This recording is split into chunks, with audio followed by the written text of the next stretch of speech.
Thank you Jesus, thank you पादी साहब, thank you कलीसिया। आज का जो समय है खुदा द्वारा निर्धारित है एंड आज का जो वचन पादी साहब ने भी शेयर किया और जो हमने गाया कि आज का दिन यहोवा ने बनाया है और हम इसमें आनंदित हो। Hallelujah hallelujah. तो मेरा जीवन एक टिपिकल ईसाई क्रिश्चियन वाला जीवन था, क्योंकि मैं बॉर्न एंड ब्रॉट अप एक प्रोटेस्टेंट मसीही समाज में था। मैं नाम नहीं लेना चाहता क्योंकि मैं किसी भी तरह की नेगेटिव से अपने आप को मैं दूर रखता हूँ। लेकिन मेरे दादा को खुदा ने छुआ था, मेरे पिताजी को खुदा ने छुआ था एंड उन्होंने उस प्रोटेस्टेंट ऑर्गेनाइजेशन में अपना सारा जीवन व्यतीत कर दिया। मेरे दादा ने 68 इयर्स ऑफ सर्विस दिए थे उस मिशन में एंड मेरे फादर ने ऑलमोस्ट 35-40 साल वहाँ पे सेवा करी एंड वो पुराना एक प्रोटेस्टेंट मिशन था जो कि अंग्रेज़ों द्वारा निर्धारित था एंड वो अंग्रेज़ों के तरह ही वो एक बढ़ता हुआ मिशन नहीं था, वो वहीं पर ही रुका हुआ था। वो उनके अपने लिटर्जी होती थी जिनमें दुआएं होती थी एंड हम उसको सिर्फ उनको पढ़ के उनकी रीति से एक तरह से जैसे बोलते हैं ना कि हम अपना मन नहीं लगा पाते थे, लेकिन रीति से हमको ऐसा लगता था कि भाई हम उसको पढ़ेंगे तो हम आशीषित होंगे।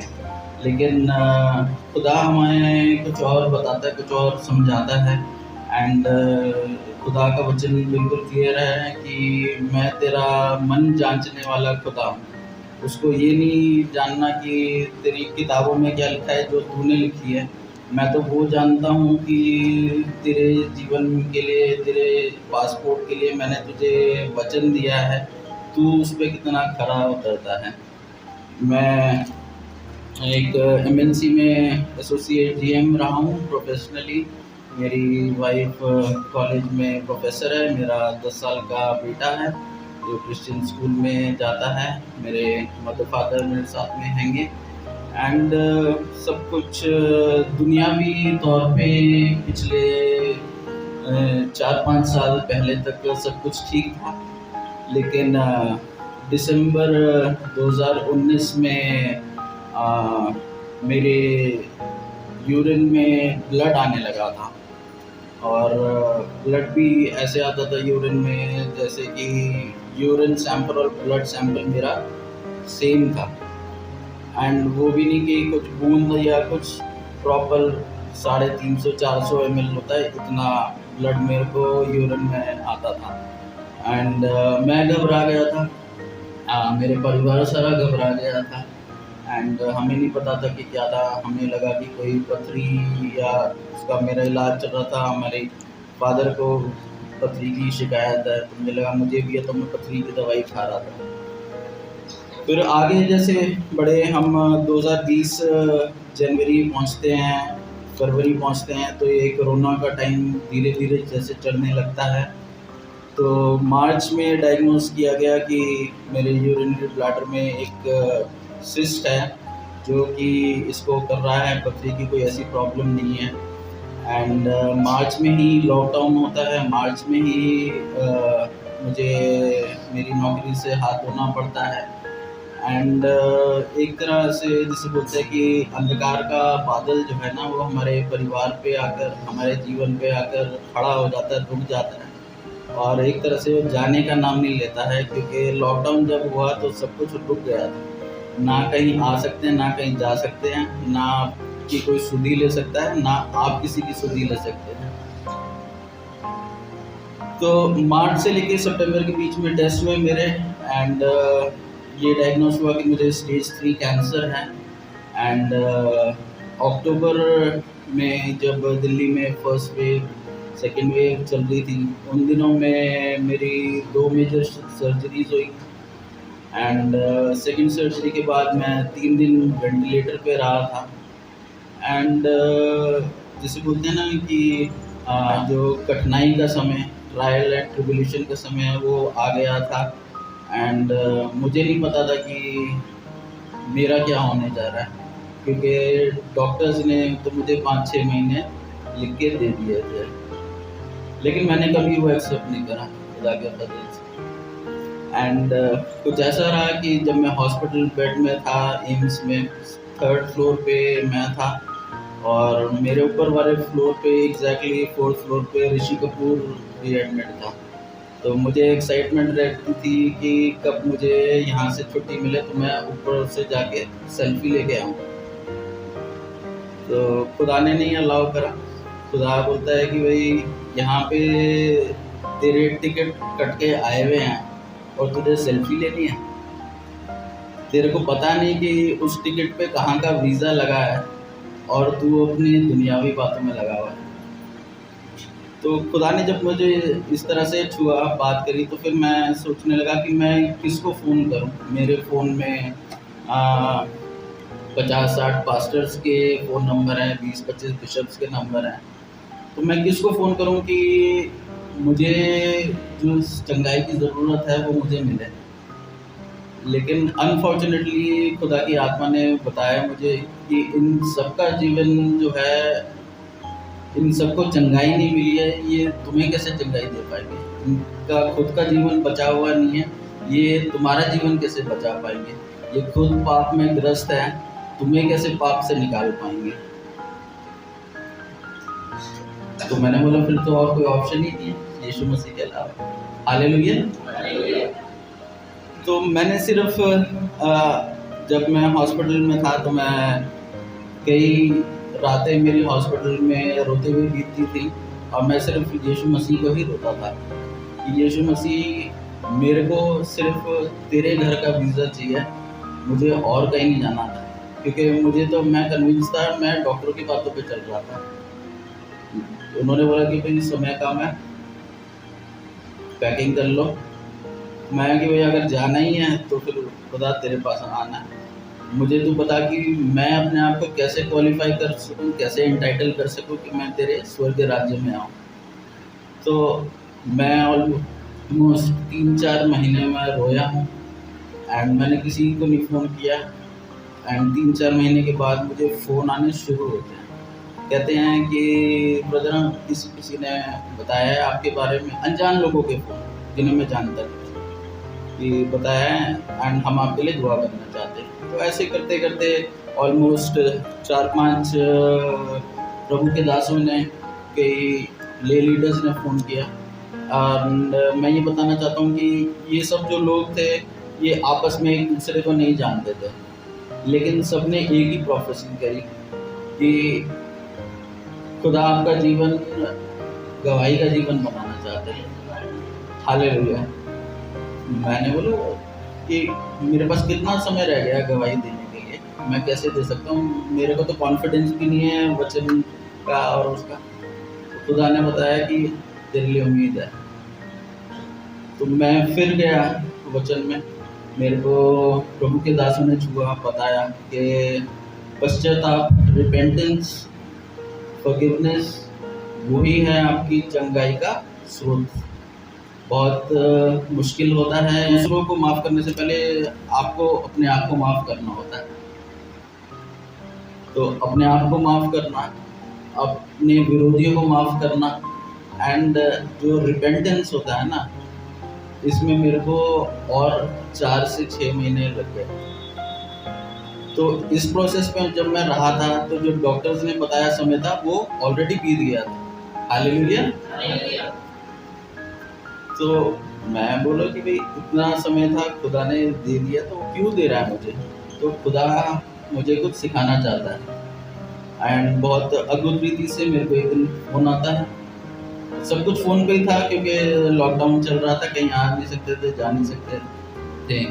तो ब्रदर बोलते हैं कि वचन से कि this disease will not and in death but it is for the glorification of the extension of his kingdom, जो लाजरस के लिए कहा गया। एंड जब ये बात मुझे कही गई तो मैंने उसी समय उसी वक्त उस बात को ग्रहण करा, एक्सेप्ट करा एंड उसको अपने जीवन से जाने नहीं दिया। एंड मेरे लिए बहुत मुश्किल था। मैं वेंटिलेटर पे था, ऑलमोस्ट मेरे जिस्म में 1 दर्जन छेद हुए हुए थे। मतलब 8-10 पाइप जा रही थी, तो 4-5 पाइप जिस्म से बाहर निकल रही थी। एंड मेरे परिवार के लिए, मेरी स्पेशली मेरी वाइफ के लिए, मेरे बेटे के लिए बहुत कठिन समय था। मेरे बेटे का तो खैर पता भी नहीं था कि ये सब मेरे साथ चल रहा है, तब वो 6 साल का ही था। लेकिन मेरी वाइफ भी आज नहीं ज्वाइन कर पाई है। वो इमोशनल हो जाती है जब मैं अपनी टेस्टिमनी देता हूँ। तो खुदा हमसे क्या चाहता है एंड हमें कैसे करेक्ट करता है, हमें कैसे बढ़ाना चाहता है, हमने इस बात को अपने जीवन में उतारना बहुत ज़रूरी है। एंड ये जो बात है, इस बात को समझने के लिए मुझे 40 साल लग गए। 40 साल कुछ कम समय नहीं होता। मेरी आधा जीवन जा चुका है। मुझे नहीं पता कि अभी कितना समय है, लेकिन खुदा ने बोला कि ये टेस्टिमनी देनी है, तुम्हें गवाही का जीवन रखना है, तो मैं आज आप सबके सामने खड़ा हूँ। मैं वो सब करता था इन 40 सालों में, मेले लगाना, चर्चों के क्रिकेट मैच, चर्चों के फुटबॉल मैच, कमेटियों में मेंबर होना, प्रेसिडेंट सेक्रेटरी होना, ये सब मैंने करा। लेकिन मैंने वो नहीं करा जो खुदा मेरे जीवन से चाहता था एंड खुदा ने अपने वचनों में कहा है। मैं ये कहता हूँ कि मेरी संगति ही गलत थी। एंड मैं खुदा मेरे को दिखा रहा था, वो मुझे बता रहा था कि भाई देख, तू इन लोगों के बीच में जो खुद नहीं बचे हुए हैं और तू इन सब के बीच में है, तुझे इनसे दूर होना है। लेकिन मैं अपनी कमियों की वजह से, अपनी गलतियों की वजह से, अपने पाप की वजह से मैं उन्हीं के साथ उलझता रहता था। एंड जैसे बोलते हैं ना कि वचन में था, सुअर के माफिक कीचड़ में लौटना, उस तरह का मेरा मसीही जीवन था। मैं वो नहीं कर रहा था जो यीशु मसीह मेरे जीवन से चाहता है, उसके अलावा मैं सब कुछ कर रहा था। क्योंकि मैं दुनियावी तौर पे किनको खुश कर रहा था? अपने कमेटी मेंबर्स को, अपने घर वालों को, अपने बिशप्स को, अपने पादरियों को, सब खुश थे, लेकिन यीशु मसीह नहीं खुश थे। एंड इस बात को हमको बहुत जानना इम्पोर्टेंट है कि ये सब बातें अगर किसी के जीवन में आती है एंड अभी कोई सुन रहा है, जान रहा है, तो उस बात को ब्रदर्स एंड सिस्टर, ये आपके लिए है। इस बात को बहुत नज़दीकी से जानिए। मैं ये कहना चाहता हूँ कि स्टेज 3 कैंसर एक बात थी, अभी खुदा ने स्टेज 4 कैंसर में भी मुझे खड़ा कर रखा है। फ्राइडे को मेरी 25वीं कीमो ख़त्म हुई है और आज आप सबके सामने खड़ा कर रखा है। मेरे घर वाले बोलते हैं कि बेटा तू बाल क्यों बढ़ा रहा है, साउथ का हीरो लगता है। मैंने बोला मैंने गवाही देनी है कि 25वीं कीमो में गंजे होते हैं एंड खुदा ने मेरे को ये बरकत दी है टेस्टिमनी देने के लिए। हालेलुया। तो जिस तरह मैं आपके सामने हूँ, वैसे ही खुदा मेरे को दूसरी कलीसियाओं में लेके जाता है, पासवानों से बात कराता है, बिशप से बात कराता है। मैं उनसे अपनी टेस्टिमनी शेयर करता हूँ कि वे अपना जीवन है एंड जैसे बोलते हैं कि वचन से रिलेटेड जो जीवन है उसको करेक्ट करें, वचन से करेक्ट करें। एंड जिस तरह से खुदा ने मेरे को करेक्ट करा है, मैं नहीं चाहता कि खुदा किसी और को ऐसे तरह से करेक्ट करे कि इस तरह की परेशानियों में होके जाएं। एंड मैं भाई साहब से मिला था अपनी बहन के घर, मेरी बहन के घर आए थे भाई साहब, छोटी सी संगति थी हाउस प्रेयर की। एंड मैं आप सबको बताना चाहता हूँ कि आप सब जो अभी यहाँ पे बैठे हैं वो खुदा के चुने हुए हैं एंड बहुत आशीषित हैं कि आपको पास्टर संजय मसीह जैसे एक अनॉइंटेड पास्टर मिले हैं एंड खुदा ने बहुत अद्भुत रीति से उनसे बात करी, मुझसे बात करी ड्यूरिंग दैट प्रेयर मीटिंग। मेरा दुनियावी तौर पे तो मैं कहना चाह रहा था कि आ, आप सब खुशकिस्मत हैं, लेकिन किस्मत कह के कोई चीज़ नहीं होती है। जब हम यीशु मसीह में हैं तो यीशु मसीह कहते हैं कि तूने मुझे नहीं चुना है, मैंने तुझे चुना है। तो आप सब चुने हुए हैं। आपके जो पासबान हैं रेवरेंड संजय मसीह, वो चुने हुए दास हैं, एंड इसमें कोई दो राय नहीं है। एंड खुदा मुझे अगुवाई नहीं देता कि मैं उन लोगों के बीच में जाके गवाही दूँ जो कि अनबिलीवर है। अनबिलीवर की बहुत बड़ी परिभाषा हो जाती है। कई बार हम चर्च में खड़े होके भी यीशु मसीह से दूर होते हैं। तो जहाँ पे यीशु मसीह से दूरी होती है, खुदा मेरे को वहाँ से दूर कर देता है अपने आप ही। मैं पहले सोचता था कि जब मुझे बोला गया कि मैं जाके टेस्टिमनी दूंगा तो मैं एक्साइटेड हो गया था कि मैं कहाँ कहाँ जाऊँ, कैसे कैसे गवाही दूँ। तो प्रभु के दासों ने बताया कि आपने अपनी टेस्टिमनी नहीं देनी है। अगर आपने अपनी टेस्टिमनी देनी तो आप यूट्यूब चैनल पे जाओ, फेसबुक पे जाओ, एंड जहाँ मर्जी जाके दो।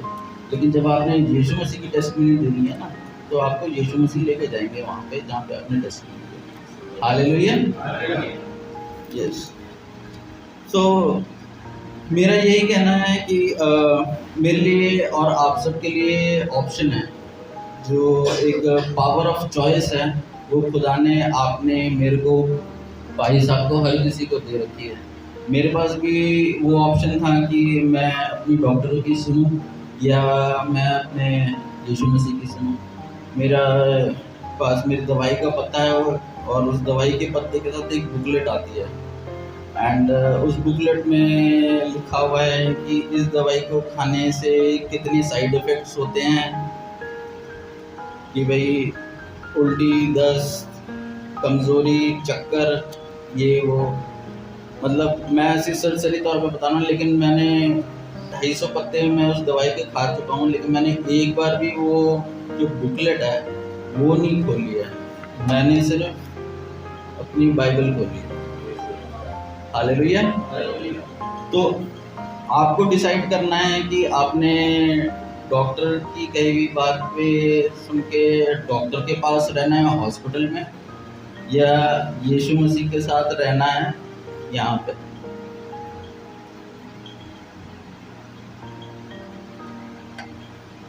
तो मैं और कोई दुनियावी और कोई टेस्टिमनी नहीं देना चाहता। मैं सिर्फ यीशु मसीह का धन्यवाद देता हूँ, एंड खुदा के दास, प्रभु के दास पास्टर संजय मसीह का धन्यवाद देता हूँ कि उन्होंने पहचाना मेरी टेस्टिमनी को, मेरे जीवन को, कि मैं आप सबके सामने आके शेयर करूँ अपना एक्सपीरियंस। मैं ज़्यादा मेरी इंग्लिश की वो रहती है बाइबल, और वो है अभी खुदा मुझे पढ़ा रहा है, सिखा रहा है। तो हो सकता है कि आने वाले समय में मैं टेस्टिमनी के साथ खुदा मुझे मैसेज के लिए भी प्रिपेयर करे। तो फिलहाल मेरे लिए आप सबको शेयर करने के लिए बहुत अच्छी बात यहाँ पर प्रभु के बेटे ने कही, और मैं भी इस बात पर हमेशा आप लोगों को जोर देता हूँ, मनुष्य पर नहीं परमेश्वर पर भरोसा रखना है। मनुष्य आपको डराएगा, परमेश्वर आपके अंदर से डर को निकालेगा, डर को दूर करेगा। और जहाँ डर है वहाँ चंगाई नहीं, जहाँ डर है वहाँ पर अनुग्रह नहीं, जहाँ डर है वहाँ पर उद्धार नहीं। लेकिन जब डर निकलता है तो ये तीनों चीजें हमारे जीवन में काम करती हैं। हालेलुया। तो विश्वास करना है, प्रभु के बेटे ने विश्वास किया। और आप देखिए लॉकडाउन के समय में भी जब वो वेंटिलेटर पर थे, तब एक समय हम दुनियावी है ना, तो सोच वही से चलती है। वो कहता है कि मैं जो करना चाहता हूँ वो नहीं करता, और जो नहीं करना चाहता वो मुझसे हो जाता है। तो जो हम नहीं करना चाहते ना, वो भी हमसे कई बार हो जाता है। ऊपर ऋषि को पूरे उसकी फोटो लेकर आ जाओ सेल्फी, है ना। लेकिन साथ में खुदा है। खुदा आप एक ऐसे प्रॉब्लम से, ऐसी सिचुएशन से गुजर रहे होते हैं, लेकिन उसके बावजूद भी आपको